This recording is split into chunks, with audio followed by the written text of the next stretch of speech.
I'm doing this video actually at the request of quite a few people, which I think is cool. There's interest in these old buses and trailers. So quickly, what do? My wife and I both had prior careers, and then we started a food business. We got some investment, and that kind of runs itself now. And we are permanently working on buses and vintage trailers from our home here near Flagstaff. We keep these in a storage lot not too far away, and I'll take you on a little walkthrough. So first, I want to say thank you for all the support. I am amazed at how many people find the channel interesting. I think that's really cool. There's that one guy who says I talk too much, and I don't know why you keep watching, but this one's all talking. Anyway, let's do a tour of the buses.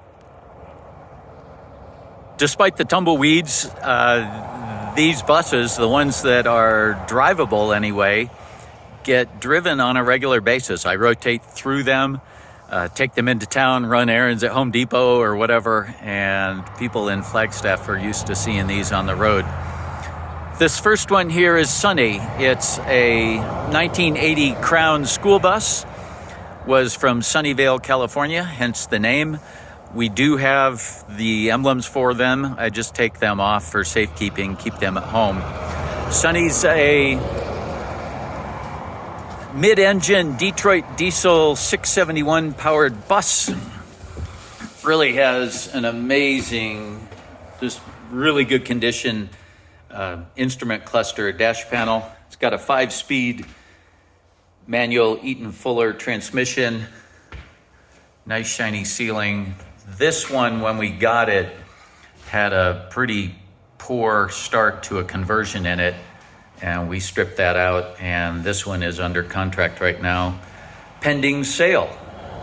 This is Stevie, the bus about which I did a video going to Roberts, Idaho, and bringing her back. Stevie is a 1974 Crown Atomic. At least they call them Atomics just as a nickname. They were purchased by the Atomic Energy Commission from Crown with a custom contract, and they're a little unique with that little hump up there. The interior is not any taller than a standard bus. That's how you open the door. The added height is just down here in these bays. There is a little bit of rust right here, but other than that, the sides are aluminum and the frame is stainless, I believe. She's in great shape, runs really well. I've got her cleaned up a bit, and this will become our eventual retirement conversion home.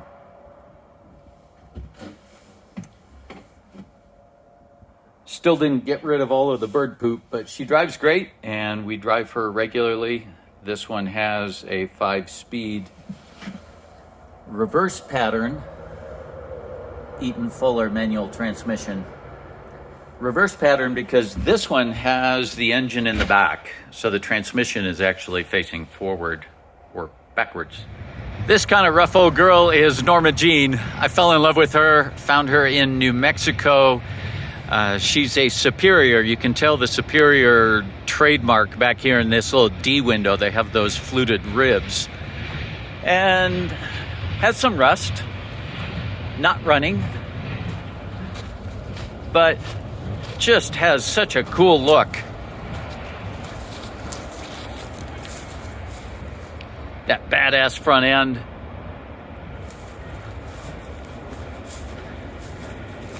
Norma Jean here came with the name Norma Jean. So we kept it, cleaned out most of the bad conversion. The like 1960s or 70s wood paneling is in pretty decent shape. We haven't torn that down yet. And we did leave the tub just for now. But yeah, it was filled and nasty. And like I said, not running. I don't know if she'll be running or if she's just going to get converted into an Airbnb little tiny home residence. By the way, I mean, that's They don't make them like that anymore. Even the crowns, which are really well built, or the Gilligs, are not that thick. That's about a 1/16 of an inch thick, that steel. Pretty solid. This ruffled gal is beautiful if you think about the potential. This is a crown, a late 30s. Inside the right front fender well, there's supposed to be a number, and we cannot find it. But based on what she has or doesn't have, like there's no emergency exit door, we placed her somewhere between 1937 and 1939. Now, somebody who's pretty knowledgeable told me that these upper windows were standee windows, and this was probably used as a troop transport bus on the base or something. And then after the war, these windows were blocked off and this was converted into a school bus. It was sitting all the way, sunk all the way up to the frame in New Mexico in the sand. It had been a conversion, somebody been living in it. There is quite a bit of rust up here. Obviously, that's gone. Obviously, understatement, quite a bit of rust. But overall, certainly in pretty good shape. It's really interesting to me, the different metals. This is not galvanized and is rusty, and this one is, and is in pretty good shape.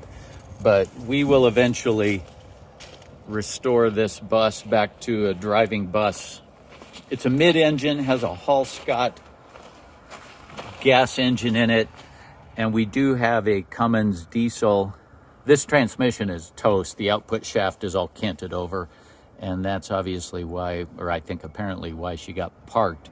The engine might be runnable, I don't know, but these things just suck so much gas. We're going to convert it. So like I said, I've got a Cummins, not pancake, but designed to lay flat like this, a Cummins mid-engine transmission combination that we will put in here.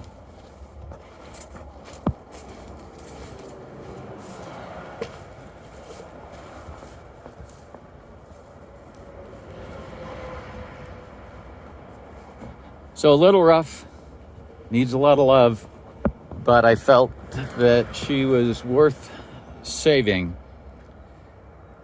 And her name is Freebie. The very nice couple in New Mexico had purchased the property next door after the owner passed away. And this was sitting on the property. They needed to get rid of it. They listed it for sale on Facebook Marketplace. Not for sale, for free. Hopefully our trash is somebody else's treasure. Take her away, you can have her. We actually ended up giving them some money because she's worth it. We do have the emblem for the front there. Again, at home for safekeeping, it's pretty rare. So I just want to make sure that doesn't disappear. Interesting design. The radiator grill or louvers up here adjust. Obviously, it's pretty well damaged and not working. When I first looked under this bus, there's a shaft under there that is so big, I thought, when I looked under it farther back, I thought, oh, is this a four-wheel drive? I realized that shaft runs up here to a pulley, and that's what turns the fan behind the radiator. And then the crown badge that goes up here, I will cut away to a photo of that in a minute.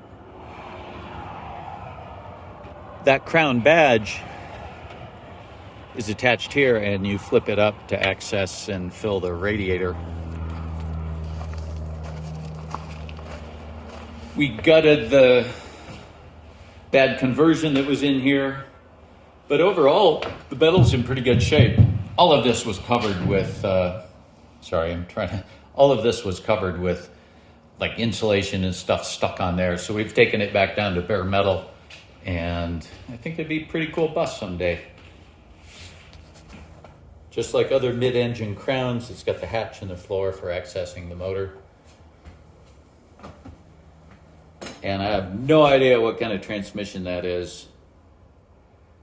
Definitely needs some love, but she'll get it. This is Gillig. Some people will love what we're doing. Some people will hate what we're doing. This is the somewhat famous Gillig number 11 we bought from the super nice and very knowledgeable, just what a decent gentleman, Al Jennings over in California. It was a seated coach, and we took the seats out with the plan of doing a conversion on it. And that is, I know, upsetting to some. Like the others, we do have the badges at home just for safekeeping. But she's in really good shape. There is a little bit of rust that we will repair up here. I'll have to replace some of that drip rail and cut out and weld in new metal up there. And then she's got a tire that's low. I have to air that up pretty regularly. Caterpillar 3208 in the back. 10-speed reverse pattern. So it's got the RT, not the overdrive. 10-speed reverse pattern with the splitter. I love the knob that Al put on there. This dash is just amazing. It's a really hard plastic of some kind, and there are no cracks in it anywhere. It's a little bit dusty, but she's in really good shape. Super shiny inside, and it's going to make a nice conversion. Quick recap in case I didn't say. So Sunny down there, the green one, has a Detroit two-stroke 671, so an inline. It's a mid-engine. Stevie has a Detroit two-stroke 8V71 rear engine. God knows what that has, some kind of gas. This has the Hall Scott gas engine that we're converting to a Cummins diesel. Caterpillar 3208. And then we have two GM 4104 buses. One is a 1956, one is a 1957. They were both conversions, and we have stripped out all the bad stuff. They both run great. They're fun to drive. Body's really straight on both of them.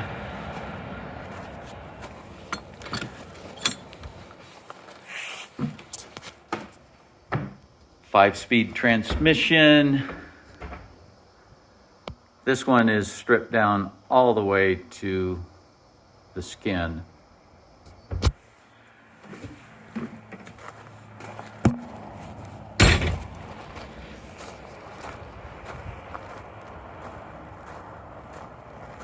The other 4104,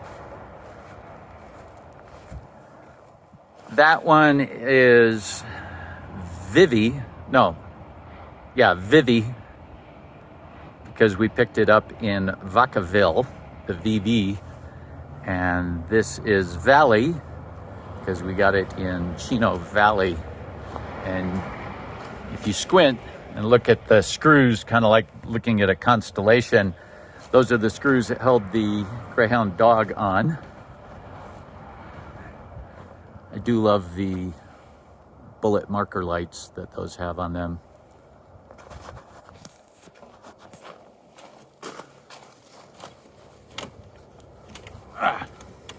And I can't get that open one-handed.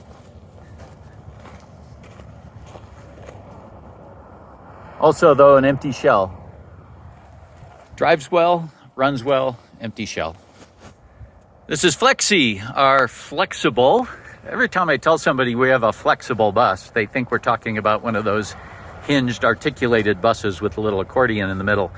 Flxible is just the brand. Apparently they took the E out so they could trademark the name. She's got some rust, no doubt about it. Fortunately, the rust seems pretty limited to the flat panels, things that I can manage myself. And then there's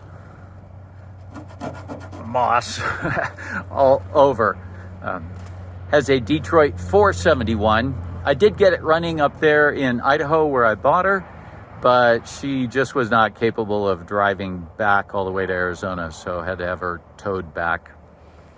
But Flexi is a Flxible Starliner, and cool part about this bus, let's how you open the door. Oh, Flexi was owned by the Karst Stage. Now let me take you around the back before we go inside.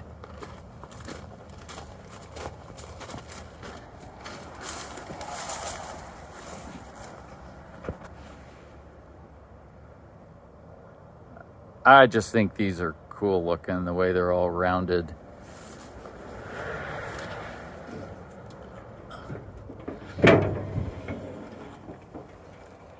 So there's the Detroit 471.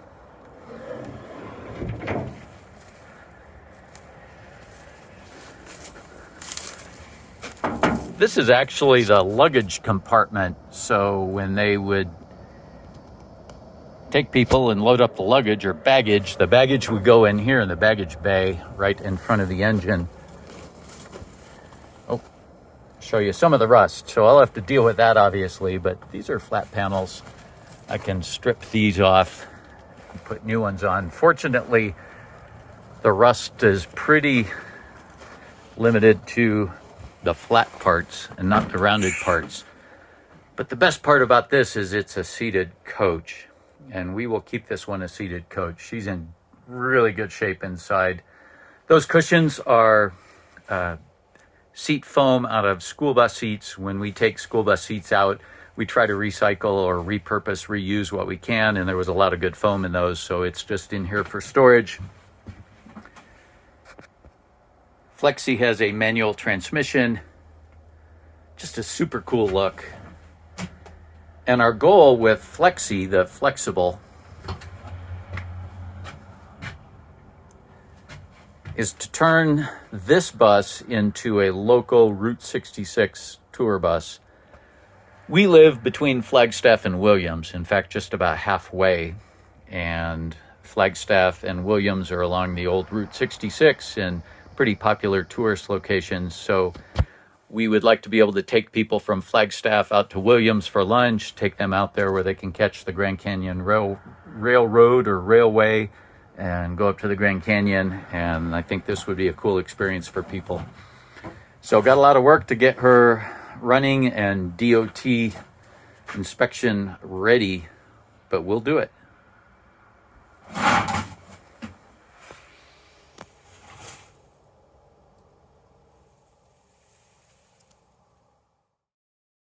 And I just realized that I totally jumped from the 4104s to the Flxible without telling you about Ashley.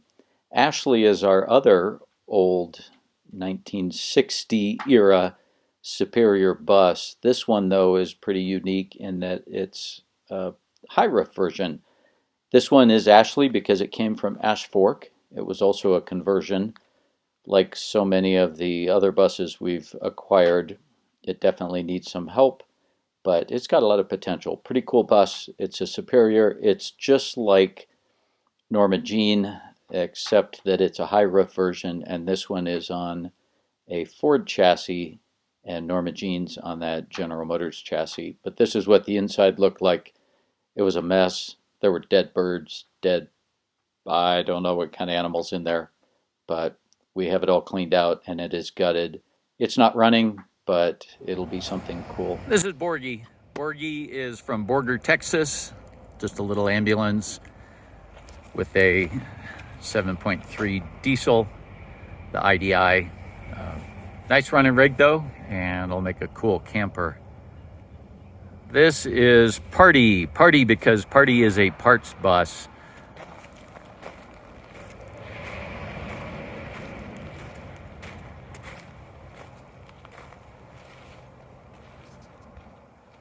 This is an old GM old look. And it does run and drive. We bought it from a place in South Carolina. And they were going to add it to their fleet of vintage tour buses and wedding buses. But when they dug into it, after doing a fair amount of mechanical work, whoop, about fell over. They realized how much rot there was in the actual frame. So there are some new air tanks, the engine runs, and it could be drivable, but we bought this bus because it's got all the interior metal, all the cool curved stuff. I love the details on this. All of the light fixtures, we did take all these down, but all the glass was intact. And all of this stuff is missing from our 1949 GM 4509 that we want to add to the local tour fleet along with the Flxible bus. This is Jimmy. Jimmy is a GM TDH, so Tango Delta Hotel, and the T is for transit, the D is for diesel, and the H is for hydraulic. Has a 2-speed hydraulic or automatic transmission. And although some of this stuff is original and in pretty good shape, the rest of it is gone. This thing was filled to the rafters with junk. It had been a conversion. Somebody lived in it, obviously with the stovepipe, and then after they gave up on that, or it got too nasty, they just filled it with junk, and then the pack rats moved in. We must have taken out 100 pounds just of pack rat nests and poop. But these doors, oh, let me back up a bit. So all the windows are busted. I mean, somebody went around with a BB gun and got all the windows, almost all of them. There was none of the interior metal. And that other bus, Party, has good glass all the way around. So we're going to take the glass out of that bus and use it to replace the parts where windows were deleted here, where glass is busted. All these broken standee windows we will take out of the parts bus and bring over here. And then we'll use the interior trim work just to replace what was missing in here and hopefully get this one running. This one has a Detroit 671 left-hand rotation engine, just like the 4104s. They're mounted sideways, and the engine had been disassembled. So that's the head off the engine. It had sat open with parts taken out. The engine's totally trashed, rusted, seized up, and so we're taking the engine out of that parts bus, and we'll put it in this bus. These are all those cool light fixtures too. I just think those are pretty awesome. Love the little 3-rib detailing. Anyway, we have enough now with the parts bus, with Party, to be able to get this one running.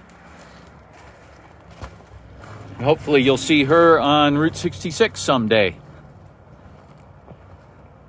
She started life, actually was purchased through a bulk order by the city of San Diego, but went immediately to the city of Commerce.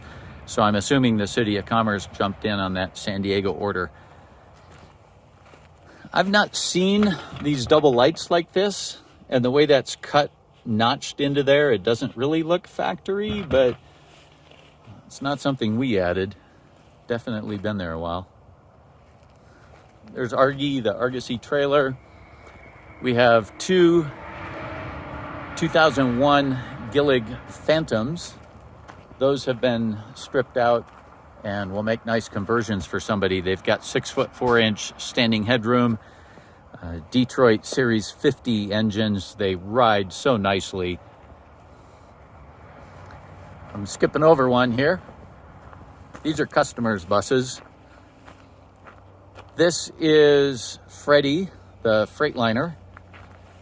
Freddie we used for our F-bomb food business, taking it to events. We were sponsors of the Ragnar Race Series. It's converted into a camper inside. Put a lift in it, larger tires, military bumper, try to get rid of the glare, military bumper and a big winch, and it was fun. We'd take it to events, take it into the event hall in Austin at KetoCon or other things. Take it to the Ragnar races and stay, especially on the Ragnar trails where you're camping there. It was a nice rig we could take there, camp. It attracted a bit of attention and worked well for branding. Because everybody needs an F-bomb truck. And as much as we love this, we are going to work on the conversion of Stevie, and we'll sell Freddie here. It's got solar up top, about 1,000 watts, I think. This poor lady with the bad lean. Terrible tires on this thing. And one of those in the back is totally flat. But this is a Streamline travel home. Streamline Trailer Company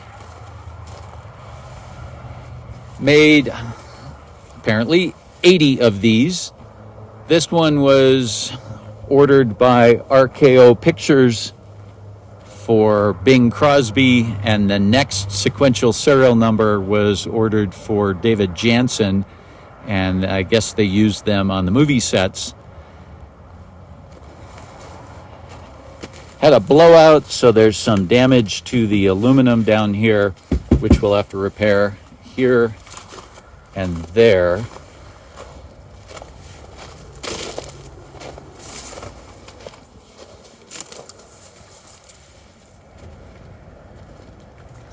But overall, kind of a cool rig. And pretty original inside. So our plan for Crosby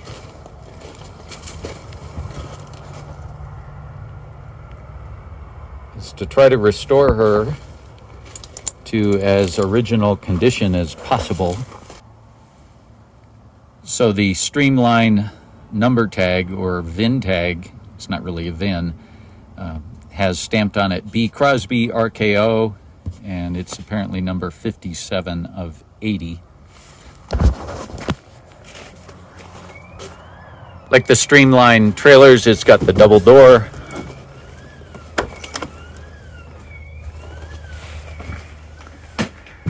The engine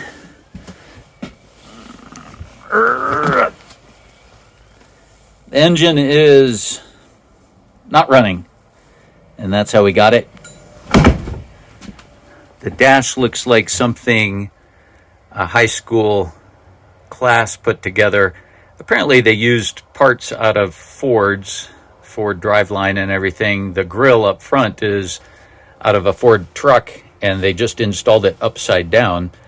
And then they made this panel and took all the, I think those are original Ford gauges, and stuck them in there.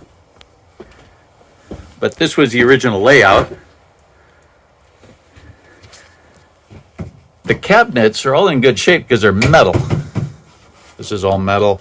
The doors need to be replaced. Up here in the front, there was some kind of a lounge area, but the rest of it's pretty original.